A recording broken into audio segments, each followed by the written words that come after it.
Throwing hands, scrapping, boxing, or running ones. These are all words to describe one thing: your favorite part of anime. What makes a good fight scene? Is it animation, choreography, or maybe it's just the context behind why these two characters have beef with each other? Honestly, it's all of them. But in my personal opinion, there is one point that is overlooked more than the others. When we're watching a good fight scene, we often forget about how the context of how that fight started impacts the overall story. Like when you see this rapper slapping the dog shit out of this random white man with I'm assuming that's a milkshake? You're probably thinking, what did he do to make them niggas that mad? But when you find out that he was trying to talk to underage boys, you probably don't feel as bad for the guy. You need to kill yourself. Or, using an example from anime, Madara's intro from Naruto. The reason this fight holds the place as one of the best fights in anime history isn't just because my nigga jumped basically the entire world dolo. It's because my boy had been hinted at and talked about for hundreds of episodes before this fight. The last canon fight of the original series was literally started on top of this nigga's head. Or another example from Naruto, because I don't think I can mention Naruto and scrapping without mentioning this fight. Rock Lee vs. Gaara. For those of you who don't know or don't remember, pretty much everyone thought Lee was guaranteed to get clapped in this fight. And by this point in the series, Gaara had literally never been hit in his life. So when Lee asked him what he wanted from the store and proceeded to purchase him a 20-piece combo with a Diet Dr. Kelp, hold the fries, Gaara and everyone watching was fucking shook. But you see how watching this fight with context creates a whole new understanding for the characters and their motivations? I mean, that's the whole reason they show flashbacks in fights, so they can make you have some kind of emotional attachment to the character. Now, you might be wondering, what does any of this have to do with Jujutsu Kaisen?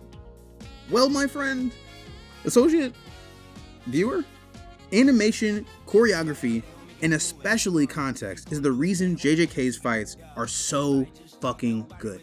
But before I get further into it, let me first give the synopsis for the people who decide to watch a video about an anime they haven't seen yet. Jujutsu Kaisen is about Mr. Hands himself, Yuji Itadori, a high schooler with insane levels of athletic ability. One day after his grandfather dies, he is introduced to the world of curses when his friends uncover a special grade cursed object. Fast forwarding a little bit, whoa! Yuji eats a finger, gaining the power to save his friends. But he is now being forced to eventually do some freak shit and eat the rest of the ancient sorcerer's fingers. Or die. So, weighing his options, Yuji is now a part of Jujutsu High. Getting back into it, during the second season of JJK, there was one fight that truly embodied the meaning of a good fight scene. The fight I'm talking about is Yuji vs. Choso. Now, this fight may not have had the same lead up that Yuji vs. Mahito had, with Yuji losing his friend, his associate, his other friend, his mentor, and then another one of his friends. Damn, maybe I should talk about that fight. But to be fair, if I got jumped like this, I'm sliding on all your homies too. Fight back! Fight back! Fight back! But this one scene was so good that niggas couldn't help from spoiling it. Like, I wasn't even able to watch the episode before niggas were on Twitter turning the fight into AMVs. And the crazy part is, I don't even use Twitter. I checked that bitch for the first time in 4 months and was instantly spoiled. But turning down my hatred for JJK fans, this fight just embodies good animation, good choreography, and great context. The way Choso starts this fight on Go is just so amazing.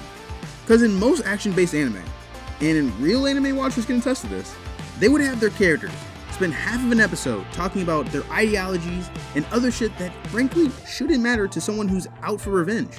And that goes into my context point again. As you can see, by the moment Choso lays eyes on Yuji, it is on sight. Like, nigga, you killed my brother. What we gotta talk about? Run my fade now. The only thing Choso asks before resuming their fight is, and then it's back to the action, which is great, because that helps keep the momentum of the fight in the right direction. Keep the action headed towards the end goal, the victor. Now, I have said quite a bit mentioning context and the tiniest bit of animation, but what I haven't mentioned yet is today's sponsor, me. Fucking subscribe. I know what you tweeted in 2018.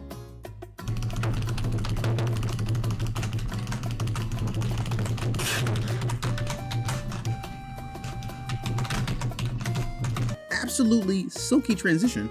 At the beginning of this video, I mentioned throwing hands and scrapping as words to describe your favorite part of anime. That, of course, being fighting. But if someone was to use those words in a real life situation, you wouldn't expect that person to start charging up a Kamehameha. You would expect niggas to start swinging haymakers at each other with zero defense as a random bystander yells, "World Star!" Do people still do that? This sentence probably sounds so random, but my point in bringing this up is the other reason why JJK's fights are so good. The mixture between actual hand-to-hand combat and special abilities. I feel like all of us with good childhoods grew up on karate movies. Or at least just the Karate Kid, the Jaden Smith version. If you grew up on the original, you have now been granted the grand title of Unk. But in general, no matter which version we watched, both of those movies had us doing this move as we left the theater. So when we can see characters not just doing ki blasts, but actually using real life techniques, it makes the scenes hit that much harder. Take our glorious King Gojo for example. Gojo is an absolute god who literally can't be touched. Gege could have fucking stupid. Gege could have easily wrote his character to only use abilities and never use his fists. But we caught this nigga in 4K doing his best Zoro impression, beating up this unarmed black man. Side note, is it just me or does anyone else wonder how Gojo beats? And since I already called him a god, would it be warranted to call it angel beats? Like, can he touch himself at all? Back to what matters, JJK does this so well. Not beating up black people or asking relevant questions, but implementing the abilities of their characters while also letting them unleash their hands. Yuji and Todo versus Groot is another example. As our main character is learning a new ability that is so precise, I don't even remember the stats on how precise you have to be to use it. Yuji still finds time to absolutely juggle this nigga. No pause. Cause when I was watching this scene, I was completely bricked.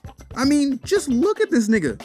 Pure elegance in their jumping technique, but they're still finding a way to lay fists on cheeks.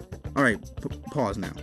That last one may not have been the best example, especially because neither of those characters use any real magic other than hands and teleporting, but I got my point out. The best fight scenes have good animation, choreography, and context.